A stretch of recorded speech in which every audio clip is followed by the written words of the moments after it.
Hi everyone, good evening. Welcome to World Archery Asia's Coaching and Technical Seminar session number 3. My name's Robert Turner and tonight's session will be focused on compound archery. Before we begin though, on behalf of World Archery Asia and myself, I would like to thank you, our member associations and coaches, for joining us live tonight. This session should last approximately 2 hours long. At the end of that session, we're going to have a live 30-minute question and answer session. So if I cover something you want to learn more about, or perhaps I didn't cover it at all and it's compound related, please feel free to ask the question at the end. This video will also be going to World Archery Asia's YouTube channel. Please feel free to look back at that if I cover something too quickly and use it as a reference for yourself. If you're watching for the first time on YouTube right now, thank you for watching, and I really hope that you can use this as a resource to help you in your compound archery. So, compound archery. This session today will look at multiple areas with compound development. Technique, equipment, training plans, and how to coach compound archery. You can see here from this image that actually in the Asian region, compound is growing quite quickly. And this is from the 2018 World Cup in Turkey, where Asian nations won all 3 of the women's team medals. Not only that, they won a series of medals individually at that event as well, and have gone on to win multiple world championships, set world records. So compound is really growing in the region. Before I get beginning with the meat of the seminar, I'll quickly touch on some of my background. Some of you may know who I am, some of you might have seen me at World Cups or some of the regional events, and some of you won't know who I am. So quickly, I live in Australia. I work for the Archery Australia High Performance team. I had a series of roles in archery throughout the last 23 years that I've been doing this sport. I've worked for World Archery as a development officer in the last 2 years for the Oceania region. Probably the main reason I'm here tonight is for coaching Chinese Taipei in 2017 and 2018. They began quite a strong program around developing compound archery in that country. And as you might know, and as your country might be, recurve was the more dominant type of archery. They began a program to try and develop compound, and I came in day one to try and help them with that. I've also coached and lived in New Zealand for a series of years, the US national team where I work for Eastern Foundations. I actually began my coaching career professionally in Australia as the Olympic Training Centre assistant coach, where I was focused solely on the recurve side of the sport. And I think more importantly from my perspective is that also I've been able to be an athlete with a compound and a recurve before that as well. So I've shot on the Australian national team with a compound. I'm very competent and comfortable shooting both types of bows. Moving on to the third slide now, one of the things that I want to do before diving in to the world of compound archery is to look at it globally. So what you'll see here on this slide is a series of graphs that will discuss the results at world level behind compound and recurve archery as well. These were created by Dr. Jim Park of Australia, and actually, whilst they look quite simple graphs, there's a lot of layers of information behind these. What you can see from this information is quite clear, is that results internationally are continually moving up. The compound division definitely is improving across the last, say, 10 years. This information doesn't take into effect 2018 and 2019, but I do believe that those lines are continuing, potentially even sharper in an upward direction. So no longer is a 690 a strong score for a male. In fact, 700 only would have got you 40th place at the last World Championships in the Netherlands. So these types of information, or this type of information, is really good for you to understand globally about our sport. And that if you're looking to develop athletes, whether that's domestically through to internationally within your own country, then your mindset has to be around what level it is they're reaching or what level it is they're looking to reach, and that it is continually moving up. So, I guess the fourth slide that I'm showing here, and the question that needs to be asked is, has the growth of compound worldwide been driven by the Asian compound development? There has been a lot of results on the international stage from Asian archers. So there are a range of nations that are growing exponentially in their skills with compound, and you should know most of those. So obviously South Korea, Chinese Taipei, and India have been our strongest three nations in the region. They've won, and you can see images there of the World Championship men's team, and the Chinese Taipei won the the compound teams event in the women's. And there you can even see India trying to win the bronze medal as well at that same event. China, Iran, and Malaysia are also very strong teams. So I guess the question is Asia pushing up these scores globally?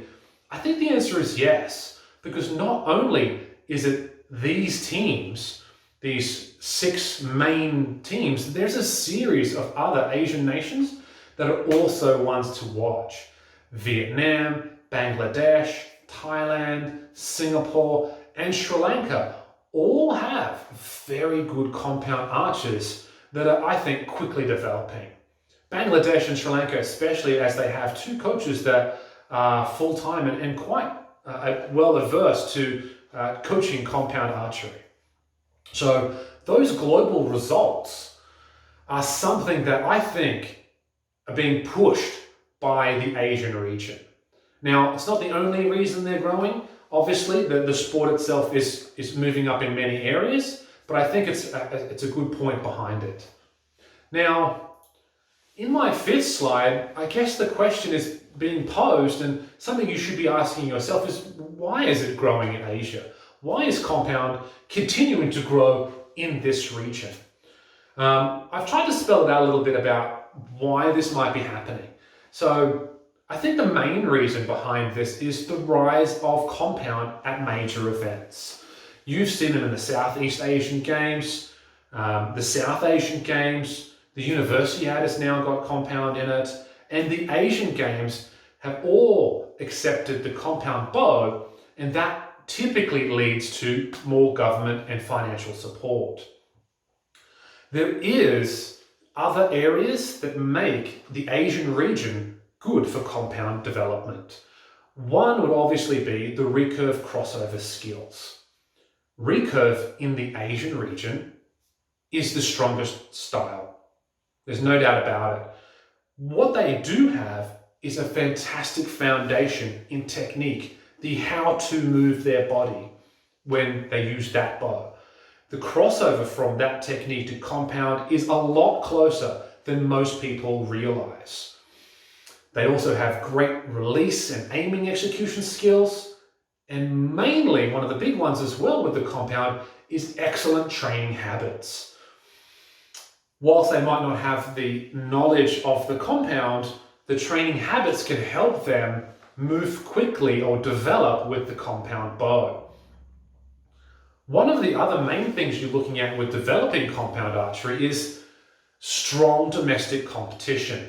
So a lot of our nations in the Asian region already have quite tough competition.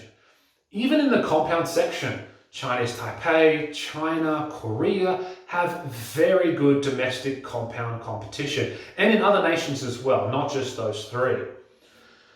That level of competition helps to build compound archery as well. The interesting part about this would be that often they don't have the same sort of numbers that you would see in the European area or in the American area as well. But the intensity of that competition is still quite high. Now, other areas why compound is growing in Asia would also have to be that the federations are supporting compound.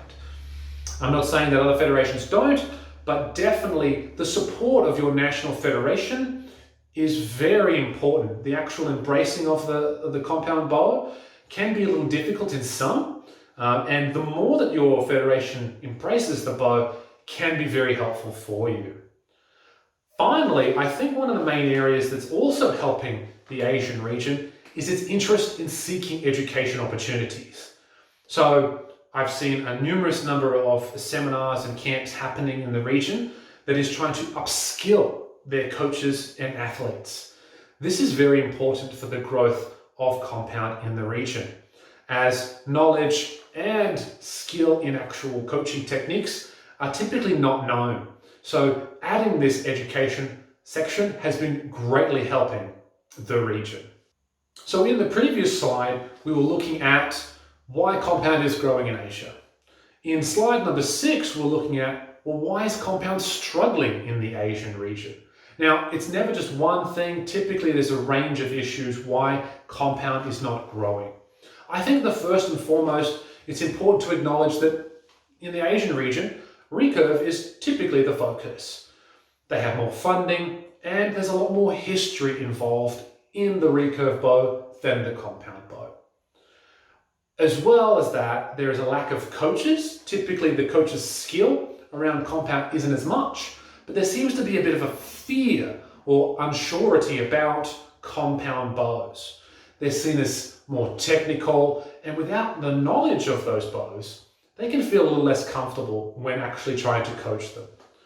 Access to equipment can be difficult. Sometimes it's getting better, but having a bow press, a bow vise, using a paper tune device of some sort, it's getting more common, but it still can be very difficult to access. I think one of the main reasons why compound is struggling is information in your native language. So there is a lot of information on the compound bow in English. It's easy to gain. If you can speak or read in English, you can find a lot of information on the compound bow. In your native language, it may be very difficult to find. I think this is improving, but it will take time to develop. One of the other reasons would be technical skills. It is growing, the actual knowledge of compound archery. It's growing in many countries, but it is still the minority. Often you'll find a talented national level athlete that is, say, competed at the regional level or international level.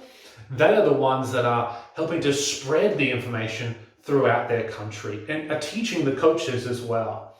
This is actually a good thing. It's not a bad thing, because learning any way you can is helpful. And finally, I think one of the reasons that we're struggling in the Asian region around compound is training plans. Actually, the traditional training plans that might be used in the Asian region are often volume intense or endurance heavy, meaning they do the same thing over and over again at a very high volume. For compound, I feel that you need to have a lot more scoring and quality focus than you do have to have quantity focus. So for me, this is a large area that I think most compound nations or Asian nations should be considering. And some of these you're not going to be able to fix. It's part of the system, but the idea is to try and improve as much of them as possible. Now, in slide 7, I pose a very big question. What are the key areas to develop compound archers to international success? So in your mind, I'd like you to take a think about, what does it take to develop a compound archer? How do you move a compound archer from where they are to being international standard? This slide 7, is very, very interesting. I've used the 2 images on purpose. Now, on the left, you'll find an archer at full draw, and 6 months later, you'll find him winning the first ever male, I think it's the first ever male to win a gold medal at a World Cup in Turkey in 2017. Those images were literally taken about 6 months between the two. So my big question is, what did he have to focus on to get to that level. Hopefully, you have a few thoughts in your mind around what areas you need to develop. So, in slide number 8, the answer to that question. It's plain and simple. There is no one key area. Often you'll find archers looking for a quick or easy way. You've seen it all before. If I get that piece of equipment, then I'll be able to win. I'll be better. That's not the case. Coaching compound development is multi-layered. It requires you, the coach, to be able to manage multiple areas, and the archer as well. It's not just off of your back. Coaching is an art form, whether that's recurve or compound. This is not something that you can just go one way and improve. I'm just going to go technically and that's all I'm going to improve. You have to be able to layer multiple areas and time it as well to make this work, to develop an athlete to international standard. Now, the traditional methods of coaching focus more on the knowledge.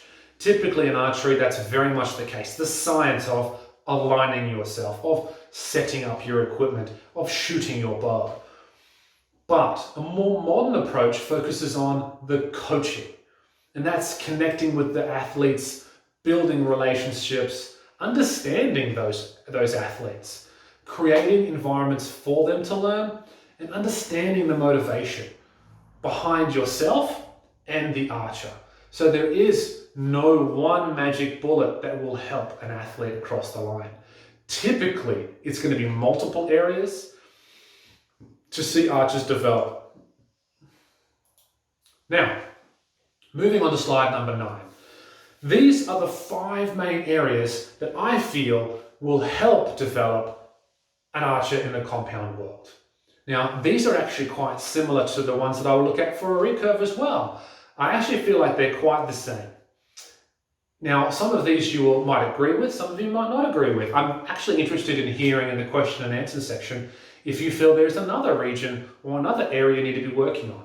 But these 5 are my main 5 areas. That would be the technical, the physical, the mental, the equipment, and then your training plans. These 5 areas are the 5 areas that I look at when I take on a new individual, when I take on a new team, and take them to whatever level of competition they're looking for. So the very first one, technique or technical, it should be very similar to the recurve bow. And some of my slides in the future are going to really discuss the similarities and the kind of highlighting of the fact that in the Asian region, your skill as a recurve coach is supremely beneficial in the compound world. So only a few small changes need to occur from the recurve to the compound to make that work very, very efficiently. Secondly would be the physical or fitness portion. In general, it's very undervalued in the compound world. Pardon me. Recurve is ahead in this area. Now that's because typically they have more intense programs, they're more funded, but the psychological and physical benefits are extreme in the compound world. Because compound is so high scoring and so physically and mentally demanding, definitely mentally demanding, being more physically fit is beneficial to you and your program. Number 3, the mental or tactical side of the sport. It's a crucial area for compound, obviously, archers and coaches, and should underpin almost all of your work, your decisions, your interactions with your team, with your athlete. Understanding the athlete's way of thinking or how they go about learning can fast track archers. Concentration, dealing with stress, and control are all vital in compound. Equipment is probably the most focused area that you'll find information for in the compound world. It is often over-focused in my mind, and it is often feared by many of the more traditional recurve coaches. Once you understand the equipment side of things, it is easily managed. And in fact, It's the least of my worries in most occasions. A simple setup and tune are all you require typically for success. Individualization can occur and should occur, but it is a very simple system once you learn it. And finally, training plans. For me, this is one of the biggest areas for growth in Asian nations. The recurve style of high volume, monotonous, it seems rather typical when I go to some of these nations. The quality aspect is the key I'm looking for here. For me, trying variety, but also running drills and games that benefit your athletes in terms of their mental skills. It is the glue that binds the technical, the physical, the mental, and some of your equipment testing into one. Good training programs can see really, really good growth of Asian nations. Poor can see quite a slow stagnation of your nation. So far we've had a look at compound at a global scale, how the score is going. We've also had a look at what is holding Asia back and what is actually helping Asia to grow in compound archery. And then finally, we've looked at the 5 main areas that I feel can really help develop compound in your nations. What we're going to do in this seminar is actually now go through each one of those 5 areas. So the technical, the physical, the mental, the equipment, and training plans. And I'm going to try and highlight the main areas that I think you guys can really run with and improve the sport, or might be missed in a more recurve focused country. Before I do that, moving on to slide number 10, I need to make a bit of an announcement, which is compound's consistent draw length, its holding weight, the peep, the scope, and the release aid mean that it is a very accurate system. Obviously, you should know that. But because of this, the body positioning and a technique, you often see a lot more variety on the world stage. It's not to say that it's right or wrong, but you will see more variety being used internationally at the top tier, and it is okay for variety to occur in their technique. What matters is the consistency of it. I will go through each one of those 5 points, the technical, the physical, the tactical, etc. But this is important. The compound is a very accurate system. So many Asian coaches find it easy to find or see technical issues, but they're not confident or sure somehow on fixing some of those. We're going to look at what is good technique with a compound, and more importantly, how do you coach that? Again, often you have to be working on multiple areas here at one time to find success.